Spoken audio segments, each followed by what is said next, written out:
나아갈 것이다. 아멘. 이 말씀으로 한 주간 승리하시기 바랍니다. 출애굽기 14장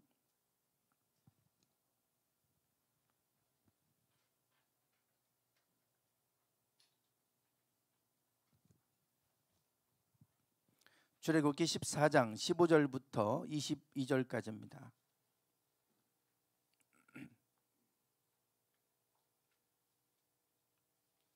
15절부터 22절까지 교독하겠습니다.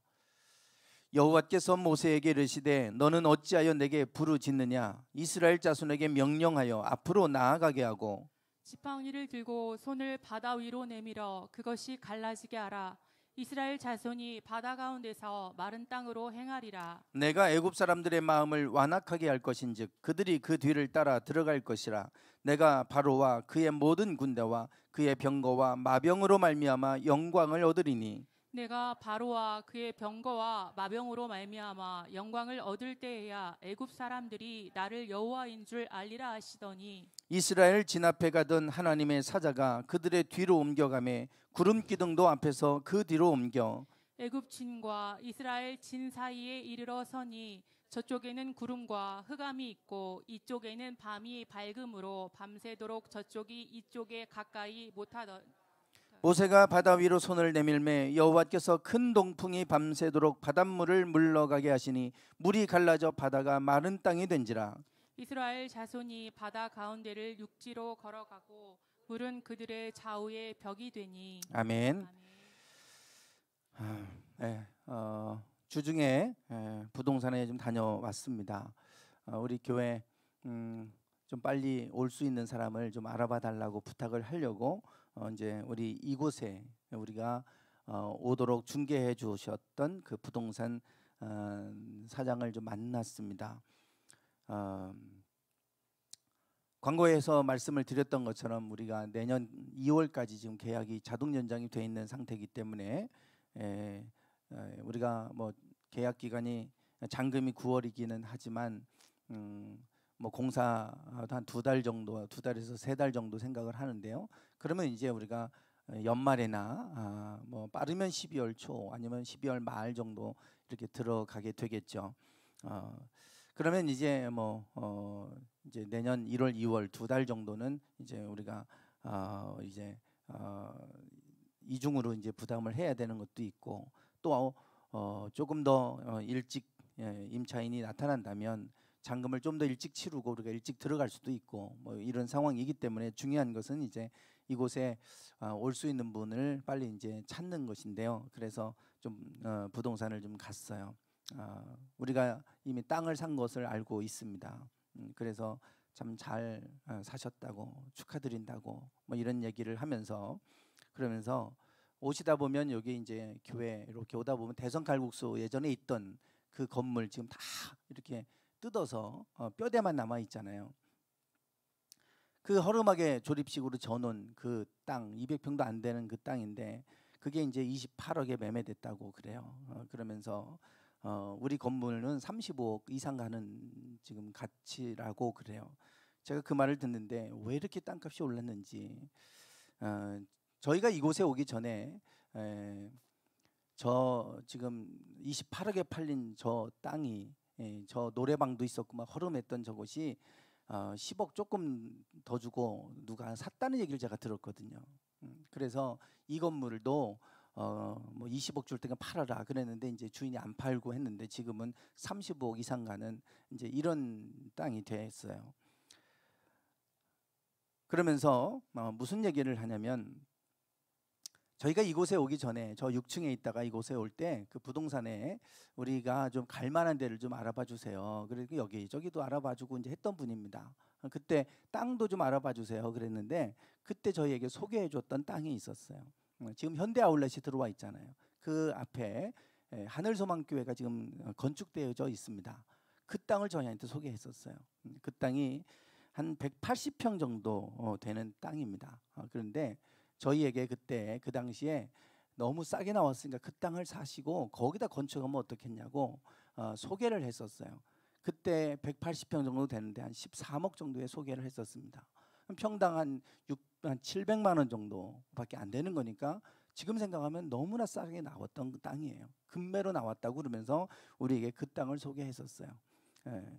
그런데 지금은 저희는 이제 그때 그 말을 듣고 뭐 저희가 그 돈이 어디 있습니까? 13억 또 싸게 나왔다고는 하지만 우리에게 큰 돈이었고 거기에다가 건축까지 또 하려면 20억 정도 들 텐데 그 돈이 어딨나 뭐 생각도 안 했고 그래서 저희는 그렇게 못한다고 그리고 이제 우리가 이곳에 온 거예요.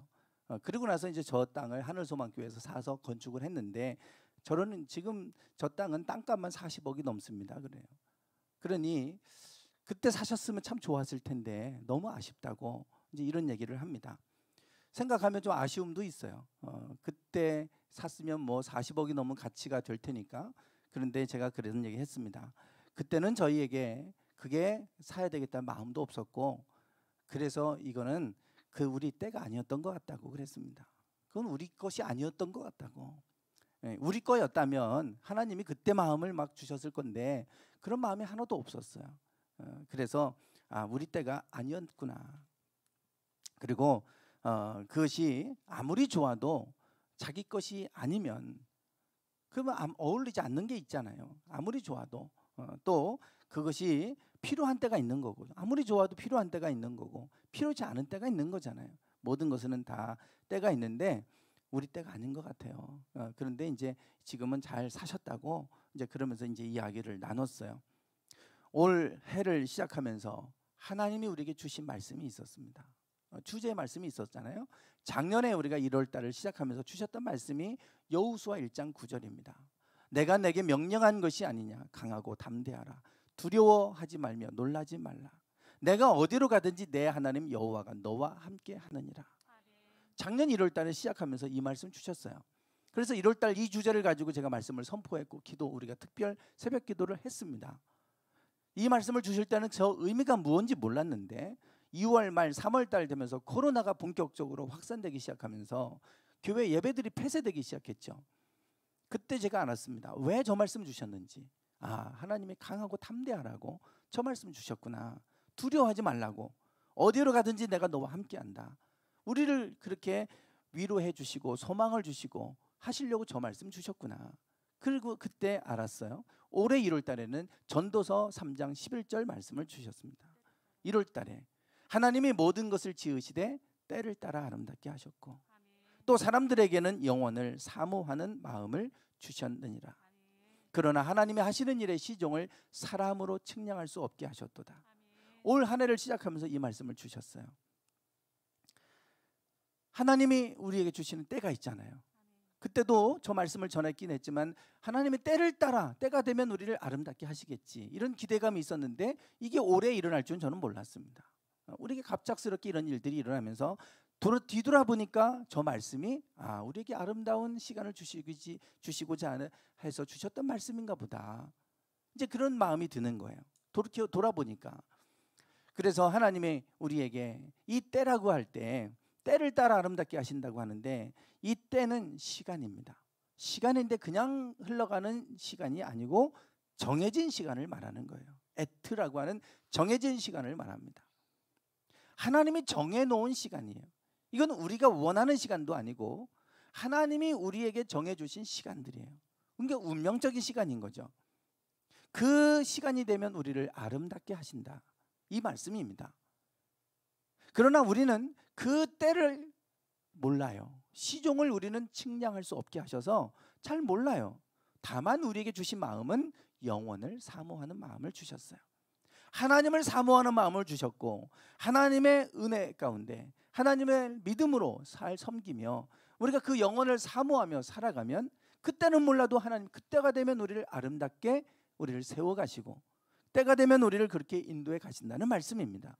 우리가 그때가 언젠지 이것만 알아맞추고 하려고 무당 찾아가고 그런 거 할 것이 아니라 그게 중요한 게 아니라 하나님을 잘 사모하고 하나님을 섬기면 하나님 때가 되면 아름답게 하신다는 거예요. 그건 하나님의 손 안에 있는 거지. 우리가 그때를 어떻게 알겠어요? 때가 되면 하나님이 일하시는 겁니다.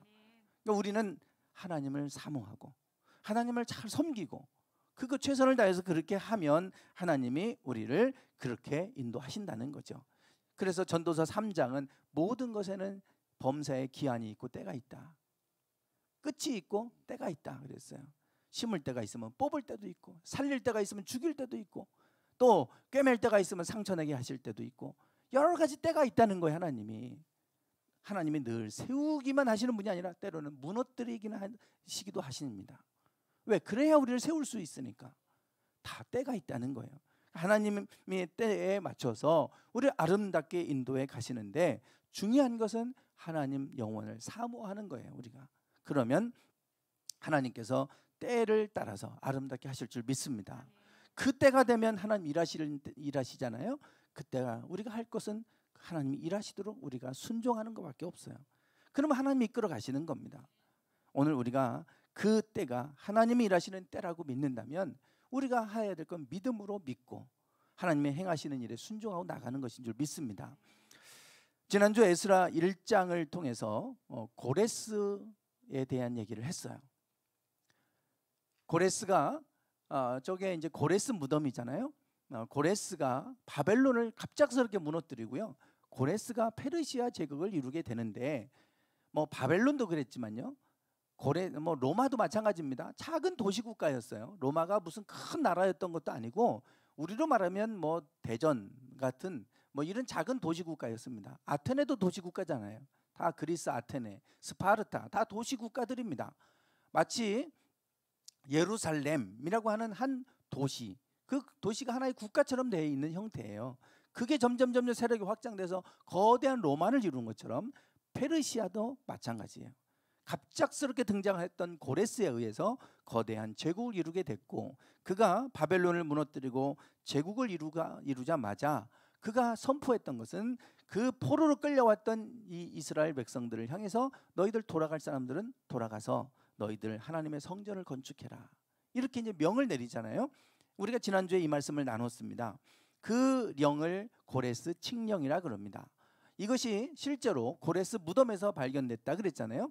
고레스 저게 이제 실린더 원통형 기둥 모양의 비문이 발견됐고, 저 안에 그 내용이 있다 그랬습니다. 나 고레스는 세계의 왕이며 성소들과 그 안에 있던 신상들을 티그리스 강 저편에 신성한 도성들로 귀환시켰고 그들을 위하여 영구적인 성소를 지어 주었다. 이런 글이 저 안에 새겨져 있어요. 그러니 성경의 이야기가 사실이라고 하는 것을 밝혀주는 매우 중요하고 희귀한 자료입니다. 그래서 저게 고레스 실린더가 매우 이 고고학적인 중요한 발견이 됐고요. 저것을 통해서 성경에 기록된 고레스의 이야기가 사실이라고 하는 것이 밝혀지게 됐어요. 그래서 고레스가 너희들 돌아갈 사람은 돌아가라, 그리고 이제 명령을 내렸습니다. 그리고 너희들이 돌아가서 예루살렘에 너희들의 하나님을 위해 성전을 지어라. 그리고 나서 바벨론에 의해서 이 유다가 멸망할 때 성전을 다 무너뜨리면서 성전의 기물들을 바벨론이 다 빼갔습니다. 다 가져가서 자기네들 신전에다 갖다 놨어요. 페르시아가 바벨론을 무너뜨리고 그것을 그대로 돌려줬어요. 돌려주고 너희들 성전을 지어라. 그러면서 모든 지원을 다 해줘서 결국은 제2성전을 건축을 하게 됩니다. 이때 돌아갔던 사람들, 기환했던 수가 성경에는 42,360명이라고 그 기록이 나와 있어요. 얼마 되지 않습니다. 유대인들이 그 땅에 포로로 끌려가서 그 땅에서 번성하고 살아가는데, 돌아갈 사람은 돌아가라 명령을 내렸는데 그때 돌아갔던 사람들이 42,360명밖에 안 돼요. 나머지는 돌아가지 않았어요. 왜냐하면 거기에 자리 잡고 지금 살고 있는 겁니다.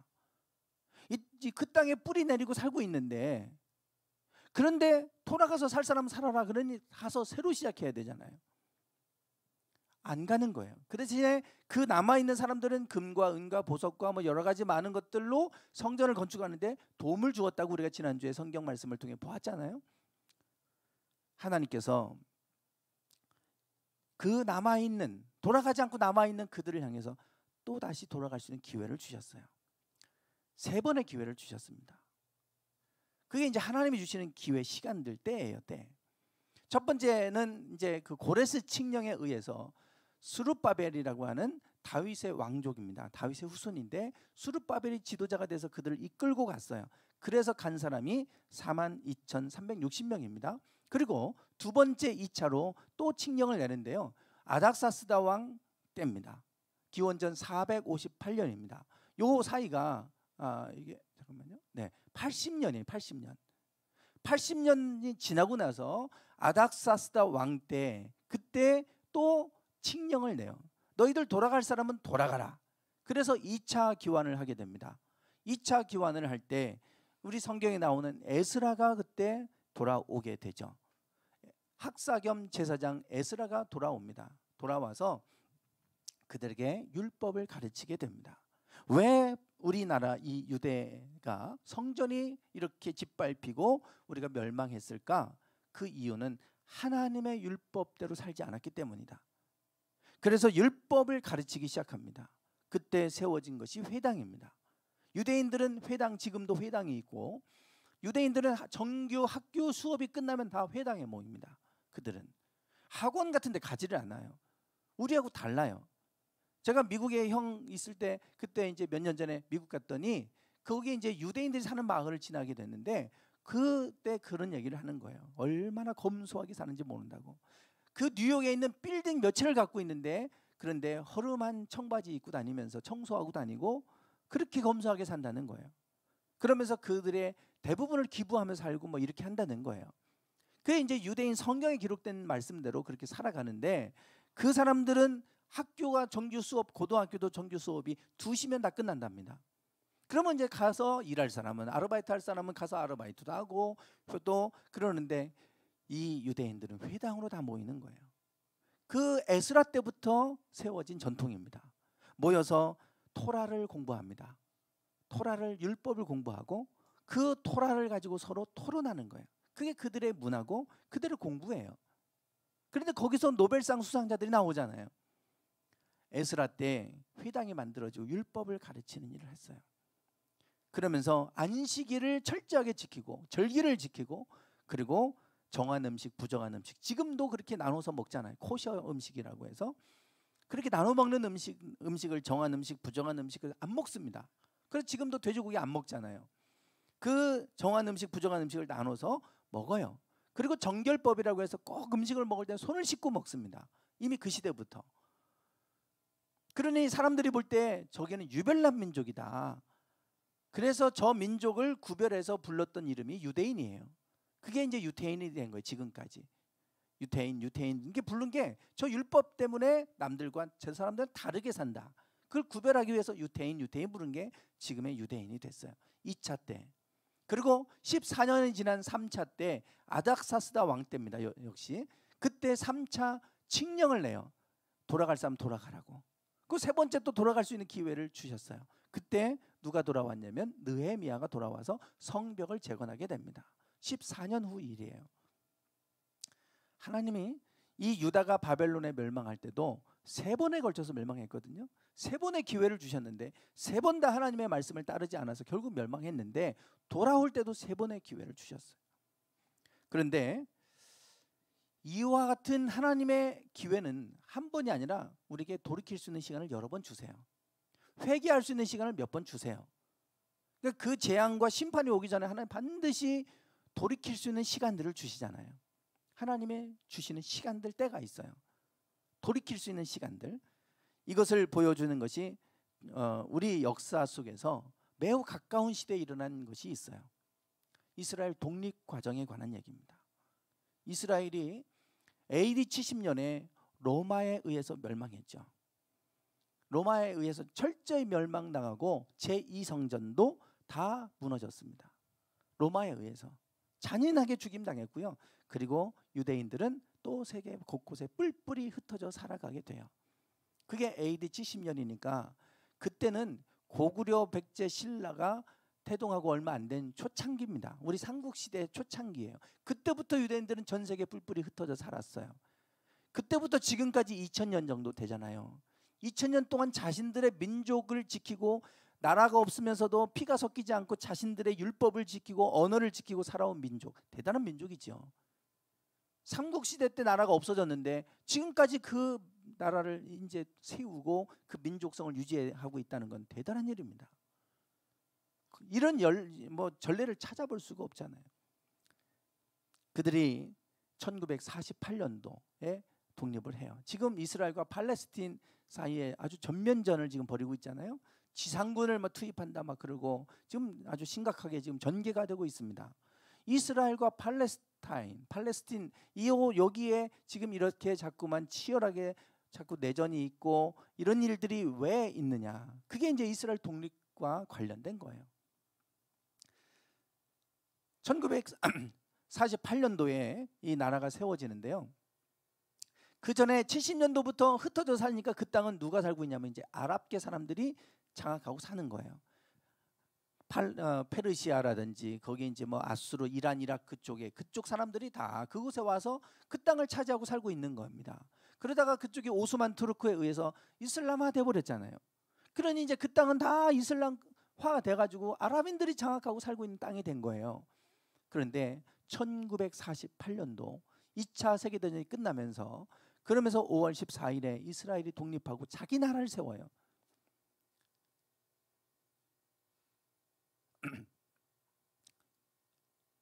네. 그런 이제 그 독립해서 그 땅에 들어가게 되는데요. 그 과정을 제가 보면 1897년도입니다. 이때 시오니즘이 등장해요. 1897년도면 1870년도부터 무슨 일이 생기냐면 세계사를 보면 내셔널리즘이라고 해서 민족주의 운동이 막 일어납니다. 자기 민족 중심으로 이렇게 지금도 이제 우리가 민족주의를 회귀하고 있잖아요, 지금. 그러니까 자꾸 우리 아시아 사람들이 미국에서 뭐 이렇게 폭행당하고 뭐 죽임당하고 하는 일들이 막 있잖아요. 지금 민족주의, 신민족주의를 지금 가고 있는 추세입니다. 그래서 내 나라. 그래서 자꾸 보호무역을 하고 뭐 이런 식이잖아요. 자국 중심이고 백신도 내 나라 우선이지 세계화 아닙니다, 이제는. 이런 식으로 지금 가고 있잖아요. 그 1870년도부터 민족주의 운동이 일어나면서 흩어져 살고 있는 유대인들이 학대를 당하기 시작해요. 그 당시에 유대인들은 흩어져 살고 있었지만 이미 법조계 그리고 또 예술계 그리고 언론계 또 경제계 거의 이 모든 걸 다 장악하고 있었어요, 유대인들이. 지금도 그렇지만 그때도 그랬습니다. 그러다 보니 미움의 대상이 될 수밖에 없겠죠. 이러면서 시오니즘이 일어나게 되는데 헤르츠리라고 하는 사람이 이제 시오니즘을 이제 주장하고 우리가 이스라엘, 우리 고향 땅으로 돌아가서 우리 나라를 세우자. 우리 고향 땅으로 돌아가서 우리 살자. 잃어버렸던 고향 땅을 되찾고 그 땅으로 돌아가자. 그게 시오니즘이에요. 그때부터 시오니즘이 일어나기 시작하면서 사람들이 그 땅으로 돌아가기 시작합니다. 1800년 후반부터 돌아가는데 돌아가려면 땅을 얻어야 되잖아요. 땅을 주나요? 안 주지. 유대인들이 다시 돌아온다는데 누가 땅을 주겠습니까? 안 줍니다.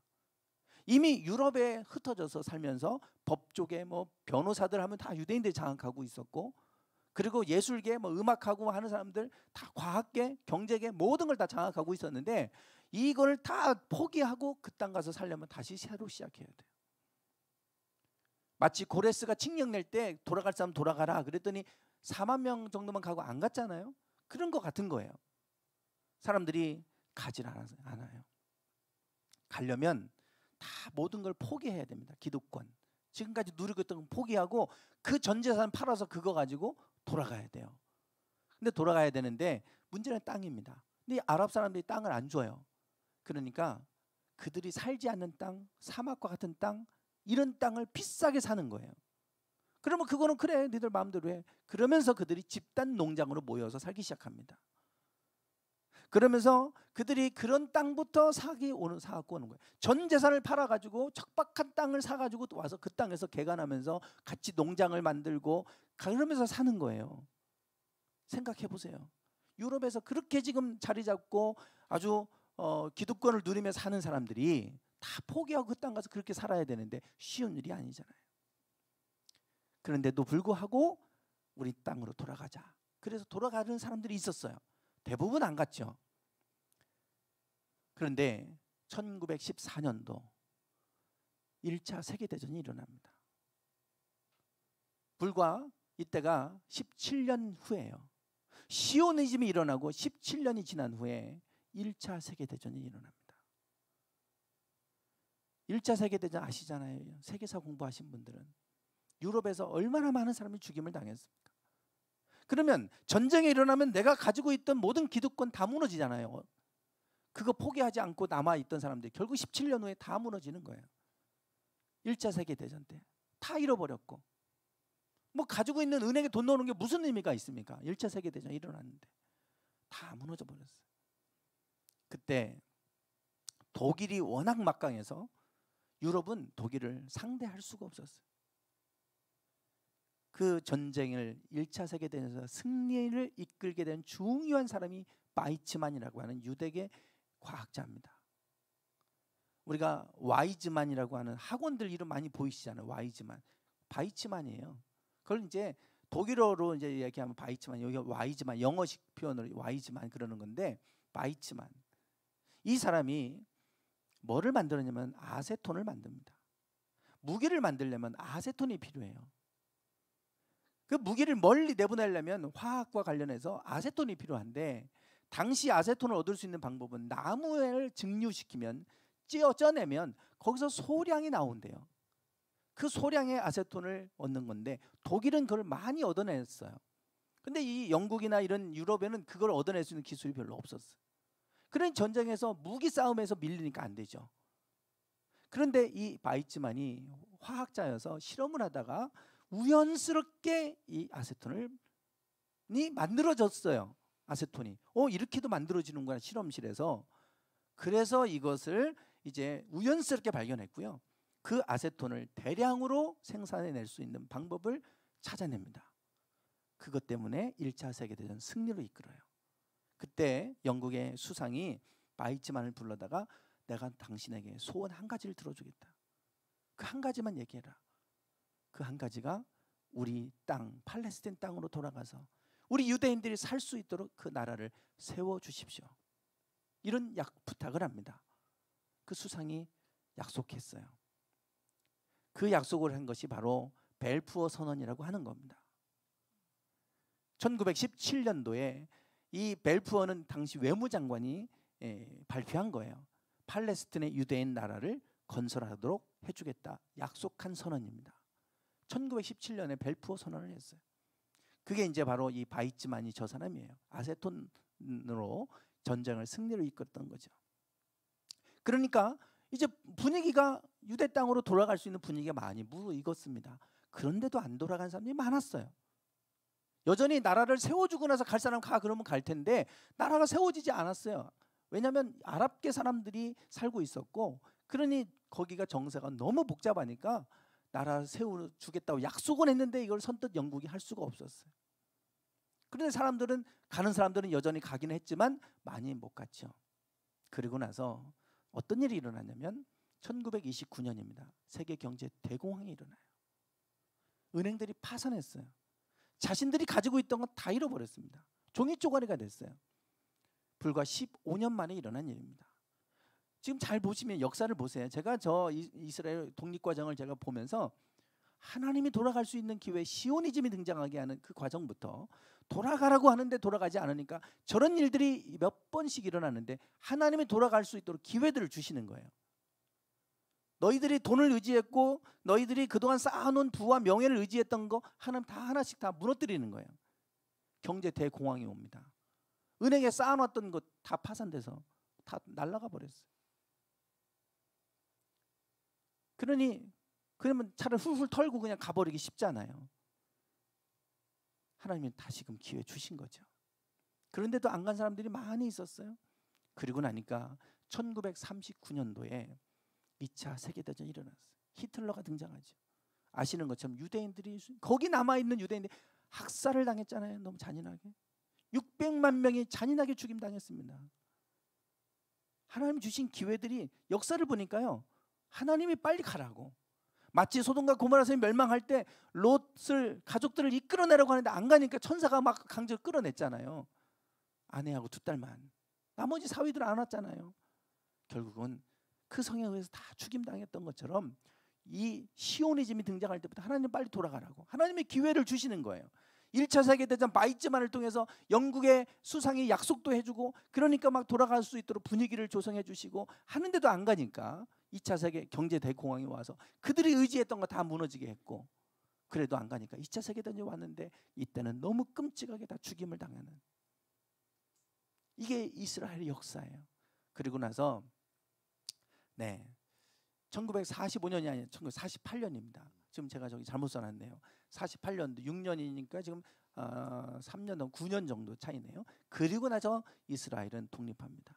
2차 세계대전에 유대인들이 너무나 많이 죽고 학살당하니까 세계 유엔에서 안 되겠다. 이 유대인들을 저렇게 놔두면 안 된다. 그래서 유대 나라를, 그 땅에 이스라엘 나라를 세우도록 유엔에서 앞장서서 그걸 해줬어요. 그리고 독립을 하게 됐고, 그러면서 사람들이 지금도 들어가고 있습니다. 시오니즘은 지금도 유효하고 지금도 돌아가고 있고, 그 땅에서 뭔 일이 있다 그러면 전 세계에 흩어져 있는 유대인들이 모든 돈을 다 보냅니다. 그 이스라엘 땅으로. 그게 지금 이스라엘이에요. 제가 이 이스라엘의 역사를 이렇게 말씀드린 이유는, 하나님이 일하고 계시고 그들에게 시간을 주시고 기회를 주실 때 한 번이 아니라 여러 차례 시간을 주시더라. 하나님이 일하실 때 그때 순종하고 나가야 되는데, 그 기회를 주실 때가 있잖아요. 돌이켜야 될 때가 있어요. 하나님이 일하실 때 회개는 돌이키는 거잖아요. 돌이키라고 그러는데 한 번, 두 번, 세 번 기회를 주셔도 못 돌이키면 저렇게 끔찍한 일들을 만날 수가 있어요. 하나님이 우리에게 말씀하실 때, 우리 가운데 뭔가 일하실 때 믿음으로 반응하기를 원합니다. 하나님의 때가 일하실 때가 있는 거죠. 오늘 본문에 보면 하나님께서 모세를 통해서 때가 돼서 모세를 보내셨고 그들을 구원하시는 여정이에요. 그들이 하나님 앞에 부르짖어 기도했습니다. 우리를 노예로부터 좀 구원해 주세요. 부르짖어 기도했을 때 하나님의 그 부르짖음을 들으셨고, 그게 하나님 앞에 상달됐고, 그래서 모세를 80세에 불러내서 가서 바로에게 가서 이스라엘 백성을 구원해 내라, 그래서 이끌어내라고 해서 보내셨어요. 그래서 그들을 설득해서 우리가 하나님이 나에게 나타나셔서 이렇게 말씀하셨으니 우리 가나안 땅으로 돌아가자. 우리의 조상 아브라함에게 주셨던 그 땅, 아브라함에게 주셨던 그 고향 땅으로 돌아가자. 그들을 설득합니다. 그러면서 표적을 보여줬어요. 그들이 그 표적을 보고 이제 돌아가기로 결정했어요. 그래서 하나님이 이제 바로와 싸우셨잖아요. 그들이 한 게 없습니다. 하나님이 싸워주셨어요. 10가지 재앙으로. 그리고 나서 결국은 이끌어내셨습니다. 그래서 이제 나오는데 문제는 홍해가 가로막고 있고, 그리고 뒤에는 애굽의 군사가 바로의 마음이 바뀌어서 또 추격해 오는 거예요.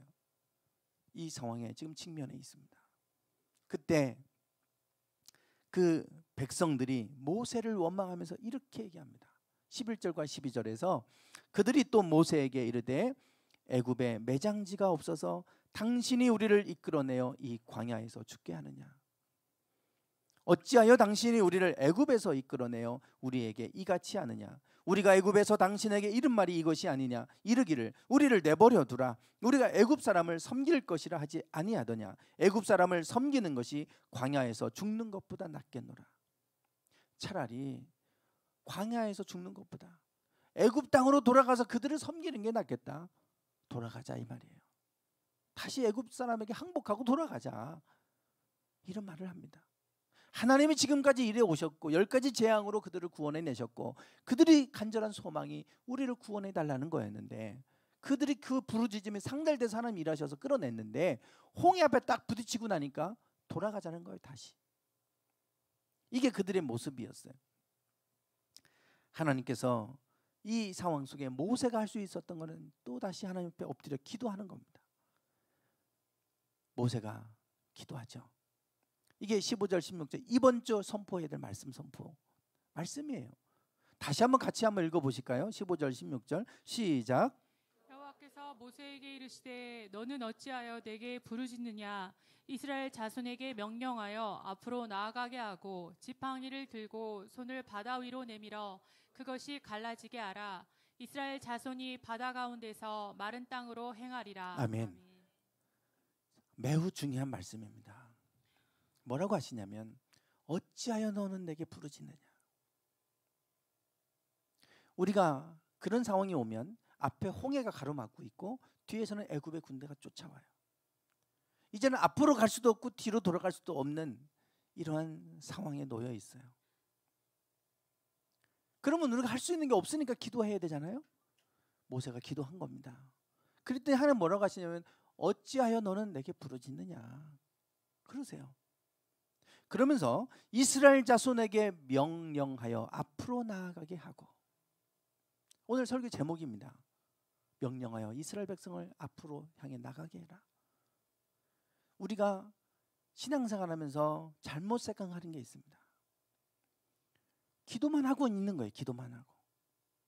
하나님은 기도하면 그 기도를 응답하시고 일하기 시작하는데 앉아서 계속 기도만 하고 있는 거예요. 가만히. 그 상황에서 계속해서 모세와 백성들이 엎드려서 하나님 앞에 기도만 하고 있다면 어떻게 되겠습니까? 기도했으면, 그 기도가 상달됐으면 하나님은 뭔가 이제 너희들을 향해서 말씀하시는 게 있단 말이에요. 앞으로 나가게 하라는 거죠. 아멘. 앉아서 기도만 하지 말고 나가라는 거예요. 기도했으면 하나님 일하실 때 우리는 순종하고 나가야 됩니다. 아멘. 언제까지 기도만 하고 있겠습니까? 아멘. 하나님이 길을 다 열어주실 때까지 알아서 해결해 주실 때 가만히 있다가 다 해결해 놓으시면 그때 가는 게 아니에요. 기도했으면 하나님 응답하셨잖아요. 아멘. 그러면 나가게 하라는 거예요. 홍해는 여전히 똑같습니다. 지금 갈라져 있는 게 아니에요. 그런데 나가게 해라. 믿음은 그거 아니겠습니까? 기도했고 하나님 응답하셨으면 하나님은 앞을 향해 나가라는 거예요. 주저하지 말고. 홍해가 막고 있다고, 길이 없다고 가만히 있고 거기에 앉아서 울고 그러고 있지 말고 나가게 해라. 그리고 뭐라고 하냐면 내 지팡이를 들고 손을 바다 위로 내밀어 갈라지게 해라. 그 다음에 갈라지게 하라는 거예요. 그 다음에 먼저 나가게 하는 게 우선입니다. 그리고 나서 갈라지게 해라. 그러면 이스라엘 자손이 마른 땅으로 행하게 될 것이다. 그러면 그들이 마른 땅을 향해서 가게 될 것이다. 신앙의 원리가 여기 나와 있잖아요. 첫 번째는 우리가 해결할 수 없는 문제가 생기면 기도해야 됩니다. 그런데 기도했을 때 그 기도가 하나님 앞에 상달되면 하나님이 우리에게 하시는 말씀이 있어요. 그때는 움직여야 돼요. 그때는 나가라고 하면 나가는 겁니다. 움직여야 돼. 그러면 하나님께서 거기에 길을 내세요. 그래서 길을 내셔서 마른 땅을 가게 하십니다. 하나님 일하시는 방법이죠. 모습입니다. 그래서 그렇게 했어요.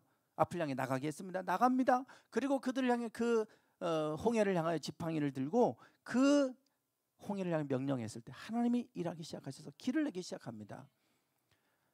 자, 여기가 지금 홍해인데요.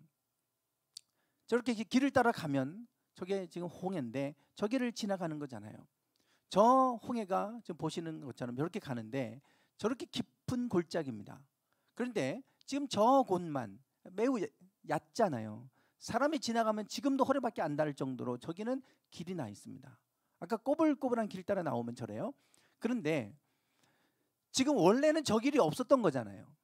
하나님이 밤새도록 동풍을 불게 하셔서 저 길을 만들어 놓으셨어요. 깊은 절벽에 길을 만들어 놓으신 겁니다. 나머지는 다 절벽이잖아요 지금.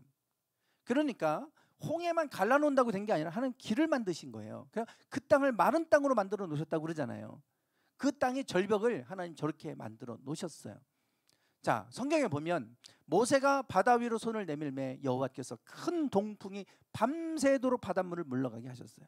앞서서 구름 기둥과 불 기둥이 앞서갔는데 이제 애굽의 군대가 쫓아오니까 쫓아오지 못하도록 뒤로 가서 그들을 막아섰고, 이 홍해에서는 하나님 밤새도록 동풍을 불어오게 해서 바닷물을 물러가게 하셨고 길을 만들어 내셨어요. 아까 같이 그 길을 만들어 놓으신 겁니다. 그 절벽에. 저 홍해가 지금까지 저렇게 있잖아요. 저기가 저렇게 길을 만들어 놓으셨는데, 그런데 그 바다에 길을 나게 하셨어요. 그런데 그 바다 가운데를 육지로 걸어가게 하셨는데 물은 그들의 좌우에 벽이 뭐가 됐습니까? 벽이 됐다 그랬어요. 자, 그림을 보시면 저런 모습입니다. 길을 냈는데요. 저 물이 그 깊은 골짜기에 그 가득했던 물을 하나님이 길을 내셔서 막아 놓으셨잖아요 아까. 그럼 그 물이 넘쳐서 흘러가겠죠. 근데 거기를 길을 내서 가게 해야 되니까 저렇게 벽이 되게 만들어 놓으셨다 이거예요. 저기를 지나가게 하셨어요. 생각해 보십시오. 길을 내기는 했어요. 저것도 기적인데 저 길을 여러분 지나가라고 하면 지나가실 수 있겠습니까? 물이 벽이 돼 있는데 저게 언제 확 합쳐질지 모르잖아요. 백신도 무서워서 못 맞는데 엊그제 하나님 사람들 갔더니 몇 분의 목사님이 지원해서 맞으셨더라고요. 하도 교회 갖고 뭐라고 하니까 내가 먼저 맞아버리겠다고. 그러면서 신청을 하니까 바로바로 와서 맞으라고 하더래요. 맞고 싶은 분들은 지원 접종하는 병원에다가 전화해 놓으시면 그러면 바로 하실 수 있어요. 왜냐하면 안 맞는 분들이 너무 많아서 주사 하나 애 가지고 한 10명까지 맞춘다잖아요. 근데 그게 이렇게 10명이 해야 되는데 그중에 한 3명이 안 맞겠다 안 와버리면 3명이 비면 7명이 다 못 맞았습니다. 10명을 채워야 맞아요. 그러니까 3명 지원한 사람들에게 껴놓고 해가지고 10명 딱 채워지면 이제 10명 오라고 해서 맞춰주는 거예요. 맞고 싶으시면 전화해 놓으시면 그러면 즉각적으로 전화가 옵니다. 취소하는 분들이 많다는 얘기예요. 아직도. 그래서 그 분들 중에 벌써 몇 분이 맞으셨어요. 맞으래요. 그래서 저는 끝까지 버틸라고 한다고. 그랬는데 벌써 이제 맞으신 목사님들이 계시거든요. 백신도 우리가 무서워서 못 맞는데 저 물이 지금 저렇게 막 얼마나 무섭겠어요. 옆에 지나가는데 갑자기 확 이게 합쳐지면 어떡합니까? 지나가야 돼요. 믿지 못하면 못 가는 거예요.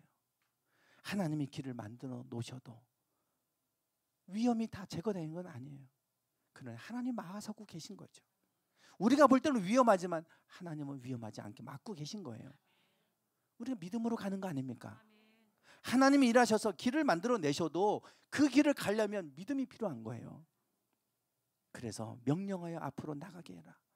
여러분 기도하셨다면 하나님이 뭔가 말씀하신다면 그것이 너무 커 보여서 염려가 되고 두려울 수 있어요. 그래도 믿고 나가면 하나님이 지켜주실 것이고 하나님이 인도하실 것입니다. 그게 믿음으로 사는 것 아니겠습니까? 오늘 우리의 살아가는 우리의 삶의 시간들에는 시간들이 있어요. 때가 있습니다. 모든 것에는 때가 있어요. 하나님이 우리를 아름답게 하시는 때가 있어요. 근데 그때 모든 것을 다 아름답게 만들어 놓으시고 꽃길 만들어 놓고 가라고 하시지 않습니다. 저런 길이에요. 저런 길. 믿음이 필요한 길입니다. 믿음으로 나가실 때 하나님이 아름답게 하실 줄 믿습니다. 하나님이 여러분의 삶 속에서 기도하실 때 하나님이 일하십니다. 그때 일하실 때 여러분이 믿음으로 반응하시고 믿음으로 순종하시기를 축원합니다. 그러면 하나님께서 이스라엘 백성을 지금 그렇게 나라를 세우시고 그래서 전 세계의 선도 국가가 되는 나라로 세우셔서 하고 계시잖아요. 그때 당시는 모든 걸 버리고 갔으니 어떻게 살아 그랬겠지만 지금은 하나님께서 그렇게 하여 놓으셨잖아요. 그러니 지금 와서 생각하니까 그렇지만 그 당시 사람들은 앞이 보이지 않았을 거예요. 오늘 우리가 살아가는 여정이 그럴 거라도 우리가 믿음으로 반응하고 나가면 하나님께서 장차 일해 가실 줄 믿습니다. 때를 따라 아름답게 하시는 하나님, 그 하나님을 믿고 믿음으로 나가시기를 축원합니다. 그럴 때 하나님이 행하시는 놀라운 기적, 아름답게 행하시는 기적을 경험하며 살아가게 될 줄 믿습니다.